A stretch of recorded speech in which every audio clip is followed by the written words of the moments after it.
I was listening to Rush Limbaugh today, and then I started listening to him talk about Donald Trump, and then it finally hit me. Donald Trump and Rush Limbaugh, the top two conservative, supposedly, figures in the United States of America right now, have both been married over 3 times each. Rush has not been married not once, not twice, not 3, 4 times. Donald Trump is married to someone as young as my wife. And we're talking about a man in the 60s. So my question to you is, where are the conservatives at? You guys can talk all about fiscal conservatism, but if you guys aren't talking about making sure women close their legs, if you guys aren't talking about making sure the kids understand, being a dad involves a little bit more than just, knocking up some broad, we're done as a society. Let me give you a secret out there.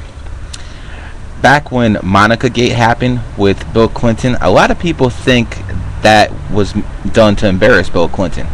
Nothing could be further from the truth. That was done to lower the morale around the United States of America and the moral values. Let me explain. Kids saw that in 1998, and they basically figured moral sex ain't a big thing. Do you see how the government pushes this stuff? You think they're attacking somebody where he's just part of the agenda. Another thing with Kobe. Kobe said something about calling someone a fag. And then everyone jumped on him, including David Stern, who was actually homosexual himself. All you gotta do is look at the guy. And you find him $100,000. Now everyone was so outraged. Including me myself in the very beginning. Oh, Kobe, he said one word, all of a sudden, he gets fined $100,000. This is outrageous in the gay community. Oh, how wonderful! Oh, those LBJ communities, they don't pay attention to us. How wonderful! All that garbage. But what it really was about, and hope you guys don't mind the sarcasm, was basically showing the public, if you say anything bad about homosexuals, you will be fined. Kobe's not paying that fine himself, but he was part of the agenda. That was all planned. Believe me, they plan everything ahead of the game. And basically, going back to Trump and Rush, I'm sick of so-called fiscal financial conservatives, but they're all liberals with their moral actions. Every single one of them. You guys make me honestly all sick.